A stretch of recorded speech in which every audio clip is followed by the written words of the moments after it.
Fala pessoal, tudo bem? Sejam muito bem-vindos. É com muita alegria que eu anuncio que esse é o nosso primeiro episódio do nosso podcast que está nascendo, né? Estou aqui entre amigos e alguém um pouco mais próximo que uma amiga para trazer uma mensagem de esperança para você que está nos assistindo. Esse podcast, que é o Hope Hour, ele nasceu de um desejo de levar uma mensagem de esperança às pessoas. E a gente está se adaptando ainda com essa linguagem, né? Só a Tani, que é a única jovenzinha daqui, e a minha esposa também, que é bem jovenzinha. Marcando os pontos. Ganhou um X, né? Uma estrelinha. De levar essa mensagem de esperança em vários temas. E o tema de hoje é legal, né, Tani? O tema de hoje é um tema que, para quem assistir, vai se identificar, porque muitas pessoas que escutam podcast, que assistem podcast, é essa galera, né? Geração Z, Y, né? Essa galera aí que agora vai malhar com fone no ouvido, ouvindo podcast. Então, eu acredito que vai alcançar muitos jovens e muitos adolescentes também, né? Então, eu acredito que pessoas que estão aí nessa fase de escolha de vestibular, de querer entrar na faculdade, né? Se entro, se não, se posso, se não, se vou conseguir ou se não, eu acho que vai gerar esperança. E essa é a nossa intenção, né, Rafa? Não é, Marcos? A nossa intenção. Nossa intenção é de trazer pessoas com história de vida inspiradora, né? E a gente não quer trabalhar aqui simplesmente uma esperança vã ou alimentar expectativas, mas nós queremos refletir essa esperança para aquele que é o dono da esperança, né, Marcos? Sim. E, inclusive, olhando aqui para nós, eu vejo que cada um de nós tem uma história assim de esperança, né? Cada um tem uma história incrível que eu acredito que a gente vai compartilhar um dia. E essa esperança maior vem de Deus, né? Ele que é a nossa maior esperança, inclusive. E é o que nos motiva, é o que nos impulsiona a viver coisas grandiosas. É Ele que tem projetos para nós, que tem sonhos conosco, e é Ele que nos leva a realizar esses sonhos. Né? E eu vejo isso em vocês, vejo isso em você, Lorna. E acredito que vai ser um bate-papo bem incrível. Aproveitar para dizer que ela tá maravilhosa aqui, linda demais. Obrigada. Sempre linda, né? Essa é a minha esposa linda, Lorma Nogueira. Seja bem-vinda, muito bem-vinda, minha linda. Obrigada. Eu sou convidada, mas eu vou apresentar. Esse aqui é o Rafael, a Tani e o Marcos, e nós somos do Hope Hour. A gente tá aprendendo ainda a fazer isso aqui, né, gente? É novo pra gente. É o Tô até primeiro nervosa. episódio. A gente E eu tá me meio. chamo Lorma. Você se chama Lorma. Seja muito bem-vinda, Lorma. E a gente queria ouvir um pouquinho da sua história de vida. Quando a gente idealizou esse podcast, então logo veio na minha cabeça pessoas que nos inspiram muito, né? Com histórias de esperança. E a Lorma, que né, impossível ter uma pessoa mais próxima de mim do que ela.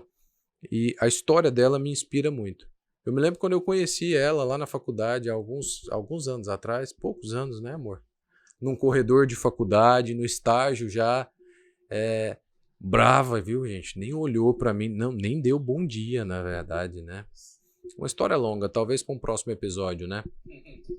E depois, quando nós começamos a namorar, que ela começou aos poucos, muito, porque para ela era muito tranquila essa história que ela vivia. Começou aos poucos abrindo a história da vida dela e eu ficava muito impressionado, assim. Porque eu era, né, aquele jovem meio reclamão, assim, não tenho isso, reclamo. E quando eu via a sua história, amor, tão forte assim, aquilo me inspirava e me inspira até hoje. Então, nada mais justo que a gente começar esse podcast trazendo essa sua história. Conta um pouquinho pra gente. Uau, tô lisonjeada de estar aqui nessa mesa, abrindo esse projeto assim de esperança, sabe? De gerar mostrar aquilo que o Senhor gera, que o Senhor é capaz de fazer, né? Eu me chamo Lorma, eu sou filha de mecânico e professora, né, de escola pública. Sou a filha caçula de 3. E a nossa infância foi muito difícil. Minha mãe era professora de 3 turnos de escola pública. Meu pai era mecânico e nas horas vagas caminhoneiro, né? Depois de um tempo ele tornou mais uma vida de caminhoneiro. Então, Minha mãe, como uma boa professora, sempre nos esforçava, né? Sempre se esforçava muito para que a gente estudasse, né? Tivesse oportunidade de estar em boas escolas. Por algum tempo estudamos escolas públicas, mas eles decidiram nos colocar em algumas escola privada, né? E meu pai ele nem estudou, acho que ele sabia ler com muita dificuldade, escrevia pouquíssimas coisas, né? Como nome, palavras mais fáceis, mas sempre com muita dificuldade.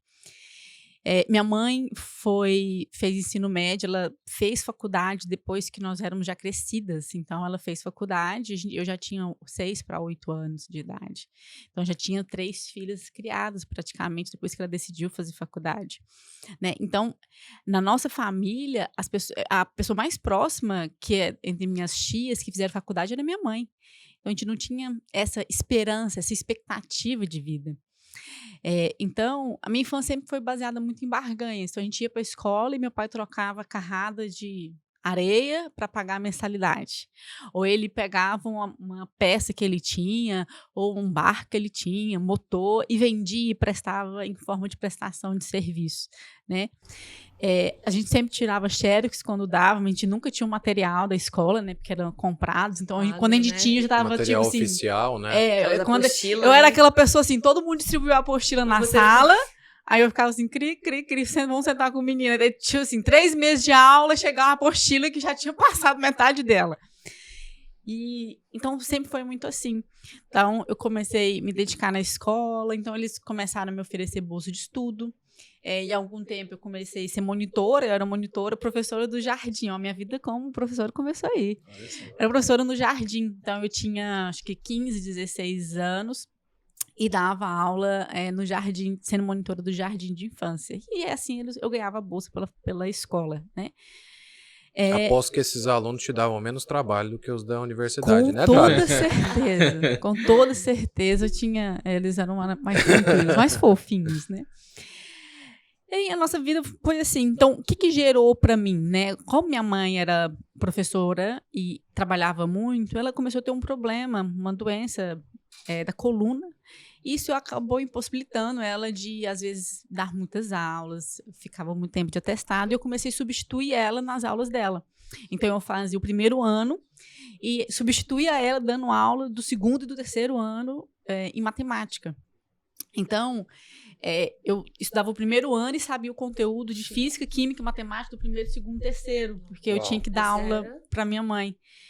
E aí, prodígio das ciências exatas. Não, né? Exatas, né? Uau. Então, assim, tudo que eu... Aí, o que eu falei, né?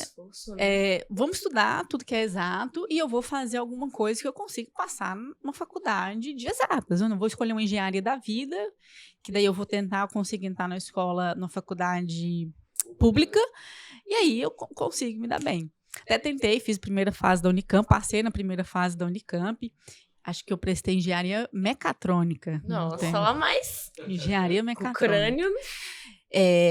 E aí, numa dessas de vestibular, de idas e vindas, minhas irmãs já moravam aqui em Palmas, uma irmã mais velha minha já fazia faculdade, e eu peguei carona para vir visitar as minhas irmãs, né? Isso com quantos anos? Tinha 16 para 17. E aí, peguei uma carona aleatória. De Colinas pra cá, de né? Colinas Você morava pra em Palmas. Colinas, né? Isso, morava em Colinas, né?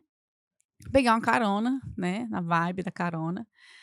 E aí, gente, a gente morava, tipo assim, era, tipo, o interior, a Currutela de Colinas, né? Era a gente morava, tipo, na chácara em Colinas. A chácara na cidade. Na periferia de Colinas, né? Pra dizer, tinha, assim, alguns tráficos ilegais na rua onde eu morava. Umas boquinhas de fumo, um negócio assim. Coisa leve, coisa sussa, né? E essa cara não foi me pegar lá na minha casa. Eu já fiquei com medo dela desistir. Tinha um córrego no fundo, não é? Ah, não, eu tomava banho no córrego do fundo da minha casa. E tinha alguns acidentes eventuais, como animais, como vaca, né? Correr atrás, cachorro, né? correr atrás. Essa foi uma dinâmica. A gente voltava da escola já assim, gente, será que eu vou fugir de alguma coisa hoje? Será que hoje vai ser o traficante ou a vaca do vizinho Querendo que me vai pegar. correr atrás de mim? A gente tem medo, né? Quando a gente tá assim, meio uma vaca, assim, meu Deus, essa vaca vai vir na minha direção. Não, e eu já ia pra escola com um kit, né? Porque chegava na escola os pés só o barro. Então tinha que chegar lá, lavar os pés pra entrar na aula, porque senão ficava as pegadas assim, ó, de lama. A da Lorma menina da passou por porteira. aqui. Lorma andou por aqui, né? Dava até pra rastrear os Aí na passos dela. volta eu falei assim, gente, como é que eu vou. Já falava assim, que tem pasto. E de fato tinha um pasto antes de chegar na minha casa. E era mais ou menos isso. Quando. Isso, o cara foi me dar carona pegar lá em casa. Ele vai desistir. Ele não vai colocar o carro dele pra entrar nesse brecha aqui. Detalhe, às vezes o rio enchia e passava o rio na rua da minha casa. O rio mudava o curso dele e passava, assim. Se o cara estiver chovendo, eu não ia pegar carona. Mas, enfim, deu certo pegar carona. Na verdade, era o avô de uns amigos das minhas irmãs, né, de faculdade. E aí, nesse trajeto de Palmas, ele já conhecia as minhas irmãs. Aí ele começou a perguntar, né? E aí, não sei o que, você bebe, né? Sai pra festa? E eu, não. E ele, nossa, é muito diferente das suas irmãs, né? O que você faz da vida? E eu contei um pouco da história e falei que eu tenho um sonho de fazer faculdade. Eu falei assim, olha, eu tenho um sonho de estudar. E eu vou prestar, no tempo eu não tinha prestado ainda a prova na Unicamp, eu vou prestar a prova, eu quero prestar a prova em Goiânia, que vai dar um jeito, eu vou conseguir. Eu falei assim, não, vai mesmo, quando você precisar, eu te ajudo. Você fazer a prova, você prestar a prova, pode contar comigo. Beleza. Dias passaram, minha prima Marcela, que estudava junto comigo na escola, muito ansiosa, né, ia prestar vestibular para medicina em Araguaína. E ela pediu para ir junto com ela. E assim, gente, eu não tinha dinheiro para pagar a matrícula da prova. Eu não tinha a inscrição. Isso, né? Eu não tinha dinheiro para pagar a inscrição. Aí minha mãe recebeu no dia e me deu, acho que era R$50, ou era R$45 no tempo, para fazer a inscrição. E você já sabia que queria medicina? Não, eu fui, na verdade, para acompanhar minha prima. Minha prima Marcela era muito ansiosa e pediu para eu acompanhá-la. E aí ela falou assim, Loma, faz inscrição que meu pai leva a gente, eu pago a comida, eu pago o lanche, a gente vai, você vai junto comigo. E aí, sim, pra gente treinar o vestibular e tal, eu falei assim, vamos, beleza. Fiz a inscrição. E aí, no dia do vestibular, minha prima passa lá em casa, me pega e a gente vai fazer a prova do vestibular. Então, ela pagou tudo pra mim, né? Eu só paguei a inscrição. Eu fui e voltei, tudo por conta Foi pelo deles. lanche, na verdade, né? Vai que ia rolar, né? Almoçar na churrascaria, lá em Conhecer Araguaína, outra né? Tudo tem um interesse, né? Assim, né? O interesse de comer, né? Beleza, fui, prestei vestibular. Saiu o resultado, eu fui aprovada. Minha prima não passou no tempo, mas ela passou no vestibular seguinte. E aí, aquela euforia toda, né? Assim, nossa, uau, passou no vestibular de medicina e eu... Joia, né? Ok. Faculdade privada, né? Faculdade privada, então assim, não tinha zero expectativa. Na época, a mensalidade talvez fosse até maior do que a sua renda familiar. Não, né? eu nunca nem sabia, assim, eu nunca tinha visto, gente, Né? um saldo de 4 dígitos na conta dos meus pais, porque assim, acho que minha mãe recebia o salário, acabava tão rápido, né, que nunca sobrava, o saldo que eu achava que tinha, tipo, R$100, alguma coisa parecida com isso. E aí, quando saiu o resultado, minha mãe sentou comigo e conversou. Falou assim, olha, minha filha, infelizmente, a gente não consegue proporcionar isso. Eu disse, não, mãe. Minha mãe sofrendo, né? Aquela coisa de mãe. Eu falei, mãe, fica tranquila. Eu vou passar na escola, numa faculdade pública, vai dar tudo certo. Não pode ficar tranquilo. Beleza, estou na minha casa da minha prima de novo. Estou lá na casa dela. E aí, tava rolando um vestibular. Tinha aberto a inscrição de alguma coisa próximo a Goiânia. Eu falei, eu vou ligar, eu não tenho dinheiro para ir, minha mãe não tem dinheiro para me pagar a passagem de ônibus para eu prestar vestibular em Goiânia. Aí eu falei, eu vou ligar para aquele senhor que falou que ia me ajudar, talvez, né, rola ficar na casa dele, um diário free, né? Agora, esse episódio que aconteceu dele, assim, se prontificar, né, foi algo já bem, assim, do alto, né? Porque do nada ele foi pra te dar uma carona e aí já lança isso, quase que você perguntou assim, parecia um anjo, porque não tem condição. E aí, na hora, eu liguei pra ele, tudo bem? Não, eu sou aquela menina que você pega carona. A menina da porteira. Eu queria saber, eu vou prestar vestibular. Da Lara, da Sani, né? Aí ele já, né? Não, as meninas eu conheço. E aí, então, eu vou prestar vestibular em Goiânia, tô querendo prestar, eu queria saber se você pode me ajudar, se eu posso ficar aí, né, na sua casa com a sua esposa e tal. Aí ele falou assim, claro, não, tudo bem, né? Aí ele conversando, mas você tá estudando? Eu falei assim, tô. E como é que tá sendo os estudos? Não, tô indo tudo certo, né? Inclusive, passei em um vestibular aqui em Araguaína, que é próximo, né, no curso de medicina. Eu disse, mas você me falou que queria fazer engenharia? Eu disse, não, assim, eu passei, né, assim, mas tá tudo certo, né, eu vou fazer outra coisa. Mas você quer fazer medicina? Eu nunca pensei, mas sim, eu acho que seria muito legal, mas assim, não tem condição, meus pais não têm condição de fazer isso. E ele perguntou assim, quanto que é essa matrícula? Eu falei assim, olha, eu não cheguei a olhar, mas eu acredito que seja por volta de X mil, né, no tempo. Aí ele falou assim, você tem a conta da sua mãe? Eu falei assim, não. Pois pode me mandar a mensagem da conta da sua mãe que eu vou pagar a sua faculdade. Uau. Eu falei assim, tá de piada, né? Na hora, assim, eu engoli seco, né? Passei. Era assim, né? Assim, eu nunca tinha visto um número daquele jeito. Na minha casa, a gente nunca tinha conversado sobre um valor financeiro daquele. E aí, no outro dia, ele me liga assim, Lorma, inclusive que era o último dia de fazer a matrícula da faculdade. Aí ele ligou assim, Lorma, tá na conta. Eu disse, não, ele tá de sacanagem. Tudo bem, muito obrigada, assim, sempre do cara. Será que esse cara tá né? falando sério, né? Assim, vou lá no banco, Será né? que é o golpe do Pix, né? Será que é o golpe do Pix? E aí eu fui lá no banco, peguei o cartão da minha mãe, sabia a senha, fui lá no banco. Eu olhei e vi aquele valor, que eu nunca nem tinha visto um valor daquele na minha vida. Eu falei assim, uau. E eu demorei pra processar, eu fui contar pra minha mãe, eu tava fazendo feira, né? E era o último dia de matrícula, era no dia seguinte. Mãe, amanhã a gente vai precisar de ir para Araguaína. E eu nunca não tinha contado nada pra minha mãe direito. Ela, por quê? Não tem um senhor tal, né? Ela tem, conhece, sim. Ela conhece, né? Meus pais o conhecem também. Mãe, ele mandou um dinheiro pra eu fazer faculdade. Aí na hora ela falou assim, o quê? No mercado, né? Imagina, mãe. O quê? E ela começou a gritar, glórias a Deus! Oh, Jeová! Meu Deus! E foi arrumando as coisas. Ajoelhou no chão, porque minha mãe faz isso. A minha sogra é do reteté, ela é aquela senhorinha do coque. Só não tem o coque, mas só não tem. Ela falou, minha filha, é sério, é sério. Eu falei assim, é sério, mãe, é sério. E ela já foi assim, meu Deus. Nunca tinha dirigido na vida. No outro dia tava eu e ela numa caminhonete D10, assim, no tempo já era muito velha, pegando estrada. A primeira vez que eu tinha pegado estrada na vida dela, ela saiu de Colinas a Araguaína tentando passar a quinta marcha que não existia no carro, né? Não existe a marcha. Então você imagina. Aí nós presenciamos mais um milagre, né? Que foi vocês chegarem vivos lá, conseguir fazer. Milagres um contexto de milagres. E me diz uma coisa, assim, a gente já viu que a sua faculdade começou por milagre, né? De uma forma muito inesperada, sobrenatural, superando qualquer expectativa, né?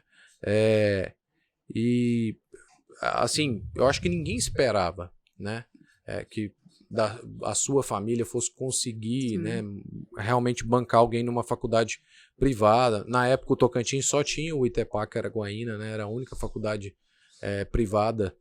E realmente aquilo já começou com um milagre. E como é que foi, né? Como é que deu? Porque são 6 anos, né? E em 6 anos, muita água rola debaixo de uma ponte, né? Como é que foram esses 6 anos, assim? Eu tive 2 grandes desafios, né? O desafio financeiro e um desafio que eu acho que foi tão grande quanto para mim, que foi vivenciar os olhares das pessoas, né? Os olhares das pessoas, a discriminação das pessoas. Então, sempre fui muito pobre. Eu era aquela menina, assim, que usava algumas roupas, sabe, meia trapicho, tinha aquelas lesões na perna, aqueles machucados que são em petigo, mas aquelas feridas na perna, que ia para uma escola privada com os pés sujos, né? Eu não sabia que as pessoas lanchavam à tarde, que existia um lanche à tarde, que era considerado como refeição. Eu achava que, tipo assim, deu fome, vamos sair na rua procurando manga, né? Subindo em cima dos pés, né? Vamos ficar cada um por si, Deus por todos, né? Cada um enche sua barriga. Eu não sabia, né? Eu lembro que uma história que me marcou muito foi uma vizinha de frente. Ela foi servir lanche para a filha dela e chamou, fulana, entra aqui para você lanchar. E a menina, não, mãe, eu quero comer aqui fora. E ela começou a chupar uma laranja. E nesse chupar a laranja, ela abriu e começou a comer, né, o bagaço da laranja, né, puxando. E a mãe dela foi reprimir ela por esse ato. Porque era uma coisa que eu fazia, ela me viu fazendo e repetiu. Aí ela virou e eu estava em pé, assim, de frente para a mãe, e falou assim, olha essa menina aí. Tá vendo ela? Olha esses pés sujos. Olha essas pernas feridas. Você quer ficar igual essa menina aqui? Olha aqui, minha filha. Pelo amor de Deus. Olha pra essa menina. Você quer ser igual a ela? Isso era uma criança, né? Eu tinha 8 anos de idade. 8 anos de idade. Mas o que me marca não é isso. Me marca que hoje milhares e milhares de crianças ainda são apontadas dessa forma. Sabe, as pessoas olham para a criança e falam, tá vendo esse menino aí? É só fome, tá pedindo coisa no sinal na rua, mas é só fome, olha o jeito que ele tá, não sabe nem pedir, olha o cheiro dele. Então, eu lembro dessa história, eu não tenho lugar também para remor sobre isso, mas eu sempre lembro que quantas crianças ainda são visualizadas dessa maneira, né? E naquele momento eu me lembro, assim, eu fiquei tão triste, assim, meu Deus, será que eu sou tão feia, tão suja, tão fedida? Será que eu sou indigna de brincar com um amigo? Tinham 8 anos, gente, 8 anos. E aí, quando você chegou então na faculdade, você teve que lidar também com isso. Lidar. Essa discriminação. Porque, na verdade, a faculdade entrou outra. Eu era pobre, né? Muito pobre, era professor, era caminhoneiro, as cidades eram muito próximas, então as pessoas sabiam da história da minha família e das condições financeiras da minha família. Então, eu morava numa roça que era boca de fumo. Meu Deus, como é que esse povo colocou essa menina aqui? Então, eles perguntavam, você entrou aqui por algum crédito educativo? Não. Você entrou, eles queriam saber, né, por que é. E num tempo eu ainda assim muito calada, assim, muito assustada com aquilo tudo. Eu ficava muito calada, então começou boatos que eu era prostituta, que eu me prostituía para pagar a faculdade. Isso foi me machucando muito, sabe? Meu Deus, como que alguém assim, eu pensava, como é que o coração das pessoas são tão cruéis, né? O fato de você ser pobre, então você não pode ter oportunidade na sua vida. Você não pode ter uma esperança, Você né? não pode ter esperança. As pessoas, elas julgam assim, com a capacidade de esperança. Ou seja, você pode ser melhor do que qualquer pessoa, você não pode ser melhor do que eu. Você é pobre, você tem que ficar onde você tá. Você pode crescer, mas não seja melhor do que eu. E também que ninguém se coloca no lugar do outro, né? Tipo, ninguém se alegra, né? De ver uma pessoa de uma realidade X, né? No seu caso, você saiu de uma realidade impossível, né? De você estar cursando a faculdade de medicina e ainda, né? Paga assim, como foi feito. E aí, as pessoas não conseguem se alegrar, né? E isso vai matando a nossa esperança, vai matando qualquer tipo de fé, né, que existia, mas você rompeu com isso, né? Isso. E coincidentemente, essa pessoa não conseguiu mais manter. Eu estava mais ou menos no 2º ano de faculdade, 2º ano e meio, mais ou menos. E coincidiu tudo isso. Toda essa história, a história da prostituição, que eu me prostituía para pagar a faculdade. Então, assim, você imagina um adolescente, a faculdade inteira, olhar assim, meu Deus, essa menina é prostituta, né? Ela é prostituta para pagar a faculdade dela. E junto com isso, eu tinha perdido meu benefício da faculdade. Então, foi muito difícil esse período para mim. Foi onde que Deus me resgatou. Eu lembro que um dia eu estava na minha kitnet, aquilo doía tanto, os olhares das pessoas de julgamento me doía tanto. Ninguém precisa falar nada para mim, ninguém precisava falar nada para mim, porque os olhares, eles eram suficientes para massacrar e me oprimir. E eu lembro que um dia eu não aguentava mais, eu estava dentro. Isso me marcou muito. Eu estava na kitnet que eu morava e eu doía tanto que eu comecei a esmurrar as paredes, sabe? Assim, dar soco nas paredes. E minha mão começou a sangrar e eu socava a parede e falava, Senhor, eu não quero isso. E eu comecei a liberar perdão, sabe? E naquela hora, foi uma tarde, assim, o Senhor foi me pedir, libera perdão sobre as vidas, libera perdão sobre as pessoas. Eu fui liberando. E ali o Senhor falou assim, eu cuido de você, quem cuida de você sou eu, libera, porque eu vou cuidar de você. Né? Nesse período, meu pai era caminhoneiro, vendeu tudo que tinha, o próprio caminhão que ele trabalhava, né? Para pagar a faculdade. Né? Eu fazia uns free, né? Doava sangue para bater um lanchinho de graça. Você, universitário, você acha que você passa perrengue? Você ainda não passou se você não foi doar sangue para comer salgado e refrigerante. Exatamente. Se você consegue ainda comprar um salgado, você ainda não passou o perrengue. Isso na sua geladeira, se você almoçar 3 dias cuscuz, né? E assim, não ter a opção nem da cenoura murcha na geladeira, porque tem a opção da cenoura da beterraba murcha, o cuscuz de lei, a água, né? E o café. Na hora que chegar só na opção do cuscuz 3 dias seguidos, aí você tá precisando disso. Aí você percebe que você não tá bem, né? Você não tá muito legal. Inclusive te fez até quase uma sommelier de cuscuz, né? Vale falar isso, que o cuscuz dela é sensacional, meu filho ama cuscuz com carne de sol, cuscuz gourmet. Cuscuz de todo tipo. Se a gente quisesse aposentar no Nordeste, em frente à praia com um restaurante de cuscuz, vai dar certo. Top.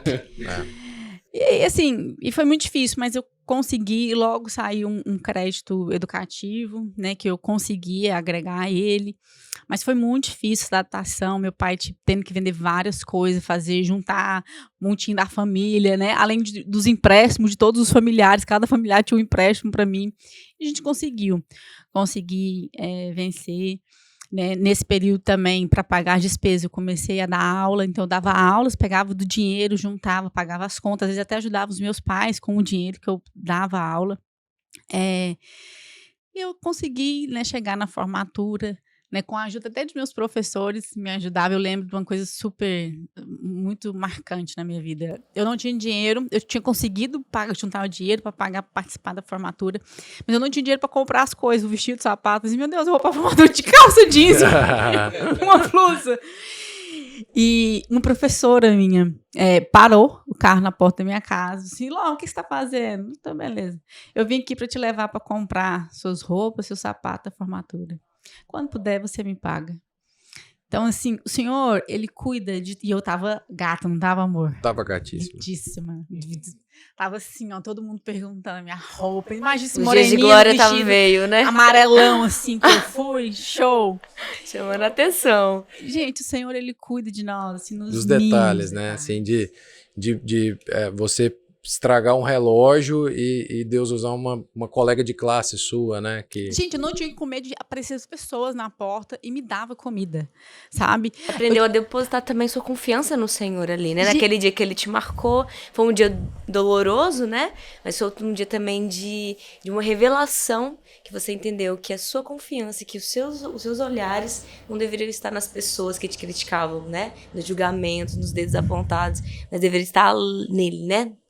Com os olhos fixos nele. Eu acho que boa parte da galera na faculdade, né, principalmente às vezes a galera que tá aí na escola privada e que também se identifica aí com a sua história, pode passar por isso. Mas eu acho que o recado é esse, né? Você poder frisar isso para as pessoas, para que essa revelação que você teve de depositar sua confiança e saber que às vezes você não tinha o que comer, mas no outro dia havia uma convicção em você que o Senhor prepararia não só comida, mas qualquer outra coisa, como um conserto de um relógio. Então, eu acho que isso aí era o que te dá. Era aquela coisa, né? Eu ponho o pé sem ter o chão. Não, é a dependência do Senhor.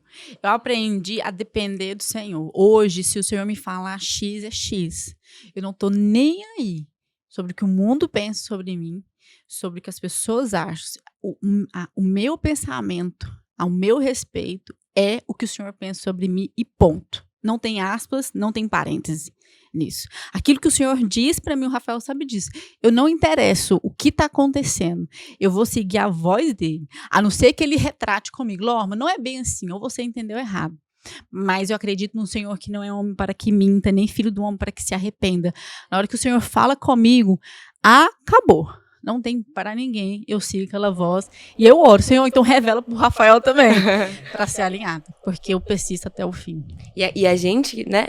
Eu tô falando assim, mas é que eu tô recém-formada, mas a gente, quando tá na faculdade, a gente precisa, assim, às vezes ter fé, porque às vezes um semestre, uma matéria te derruba. Você acha que não vai conseguir. Imagina esse todo o contexto que você viveu, né? Então, assim, ter esse olhar aí é o que o escape, é a esperança que muitos universitários precisam, porque a gente tem um contexto aí, né, do Tocantins mesmo, do índice de suicídios, né, aí algumas histórias aconteceram nos anos passados, de pessoas que acontece tanta coisa na faculdade, descobre tanta coisa, que às vezes um julgamento leva a pessoa a desistir até da própria vida. E eu acho que a universidade é um período muito crítico na vida das pessoas, porque ela une um período de, como se fosse um entrocamento, né, um trevo, onde a pessoa vai ali trilhar caminhos que ela vai, um divisor de águas, que ela vai trilhar caminhos que ela vai seguir muitas vezes o resto da vida. Isso coloca muita pressão. E aí acrescenta isso a uma pessoa que na maioria das vezes não tem independência financeira. E acrescenta-se também o fato do universitário, na maioria das vezes também muito jovem, ser muito imediatista. Né? Então é muito difícil o universitário ter esperança, é muito difícil ele acreditar em algo que ele não está vendo, porque o que ele consegue ver é aquilo que ele consegue palpar, aquilo que está na frente dele. É uma realidade negativa, é uma realidade totalmente adversa, e quando essa mensagem de esperança entra, ela acalma, ela acalenta, ela traz um contexto diferente, independentemente da realidade que o trouxe até ali. Qual mensagem você deixaria, Lorma, para os universitários que estão nos assistindo? Dependa do Senhor. A sua graça, literalmente, te basta. A sua graça, ela é suficiente para todo e qualquer desafio. E a gente acha que o Senhor, ele tem um plano que você vai ser condizente com aquilo, ou seja, assim, eu vou prever o que o Senhor vai fazer. Cara, o Senhor, você não tem noção do que Ele pode fazer na sua vida. O Senhor, Ele usa os improváveis para estar com você. Grande parte das pessoas que me ajudaram foram a minha turma de faculdade foram os meus maiores pilares, sabe? Era onde as pessoas me abençoavam com roupa, com comida, com carona para a faculdade. Minha turma de faculdade me abençoou de uma forma, assim, extraordinária. Eles me curaram. Tudo aquilo que eu vivi na infância, né, dos olhares dos amigos, a minha turma de faculdade me curou. Eu fui muito amada por eles, eu fui muito acolhida por eles. E eles, mesmo a maior parte deles não sendo crente, né, os meus melhores amigos, sim, zoavam até de mim. Mas eles me abençoaram de uma forma sobrenatural. Então o Senhor, Ele abençoa, Ele é capaz de mover céus e terra ao seu respeito. O seu destino, ele não é traçado nem pelos seus próprios pensamentos. O Senhor, Ele é capaz de trilhar caminhos inesperados, criar planos mirabolantes, para que você seja o resultado daquilo que Ele quer que você seja. Então, os meus pensamentos não condizem, eles não são suficientes para definir quem eu sou. Eu sou definida por aquilo que Ele diz que eu sou.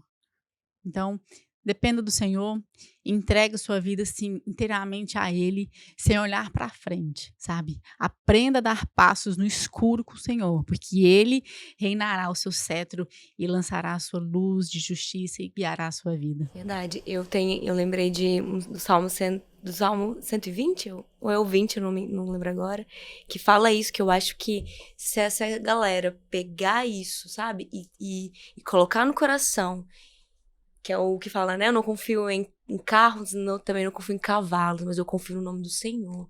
Porque às vezes a gente quer confiar, igual o Rafa falou, eu preciso ver pra crer, né? Se alguma coisa acontecer aqui agora, eu não vou conseguir. Não espere chegar um carro ou chegar o dinheiro, né? Que eu preciso pra pagar a faculdade. Não espere chegar uma roupa legal pra você ir pra faculdade. Não espere nessas coisas passageiras, mas confie no nome do Senhor. Porque eu vejo isso, hoje, ouvindo essa história, eu vi que o Senhor, o próprio Senhor te ensinou a confiar no nome dele. Né? Você não confiou no homem que te prometeu, você não confiou, né, nos parentes, na prima, você não confiou em nada, né, material.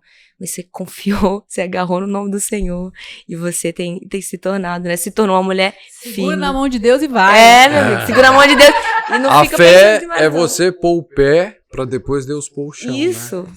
Eu fiquei com muita esperança, inclusive, ouvindo sua história, porque eu conhecia um pouco, né? Mas eu não conhecia esses detalhes. E me gerou muita esperança. Porque hoje eu entendi que eu não preciso sonhar só naquilo que a minha realidade me mostra, né? Mas eu posso sonhar além daquilo que a minha realidade me diz, né? E isso é incrível. O Senhor fez isso na sua vida e Ele pode fazer na vida de todos nós, na vida de muitos quem outros. está assistindo. Exatamente. Né? De todos, né? E eu queria compartilhar um versículo pra gente encerrar, que é um versículo, uma passagem que eu gosto muito, que tá no livro de Jeremias, capítulo 29, a partir do 11, diz assim: só eu conheço os planos que eu tenho para vocês, prosperidade e não desgraça, e um futuro cheio de esperança. Sou eu, Senhor, quem está falando. Então vocês vão me chamar e orar a mim, e eu responderei. Vocês vão me procurar e me achar, pois vão me procurar de todo o coração. Né? Então, Deus fala, Deus dá esse chamado. Eu é que sei quais são os planos que eu tenho. Planos de paz e de um futuro, planos de esperança. Talvez você nunca teve alguém que acreditasse no seu futuro. Deus acredita no seu futuro. E Ele tem planos de paz e esperança para você. Queria orar com você que está nos assistindo nessa hora. Senhor Deus, nosso Pai, nós te agradecemos, Senhor, porque entendemos que o Senhor tem um futuro e uma esperança para nós. Que o nosso coração, Senhor, abandone o imediatismo, abandone, Senhor, a racionalidade que muitas vezes nos aprisiona à ansiedade, ao medo. Que o nosso coração consiga olhar para Ti e que o nosso coração consiga depositar em Jesus a nossa fé e esperança. Abençoa cada um que está nos assistindo, nos ouvindo, e que a esperança consiga brotar nos corações mais ressequidos, mais pisoteados, mais sequelados, Senhor, de experiências passadas, e que o Senhor consiga gerar um futuro de prosperidade e paz, em nome de Jesus. Muito obrigado pela sua presença, muito obrigado, Tani, Marcos, Lorma, muito obrigado mesmo. Continue conosco, semanalmente a gente vai estar aqui lançando novos episódios. Curta, compartilhe com aquela pessoa que precisa de uma palavra de esperança. Eu tenho que compartilhar com a minha família não sabe disso. Uau. Dos alguns perrengues. E nos siga, né? A Lorma é extremamente reservada assim, com a verdade. história, né? E nos siga nas redes sociais nos siga lá também. no Muito nosso obrigado, grande abraço, até semana que vem.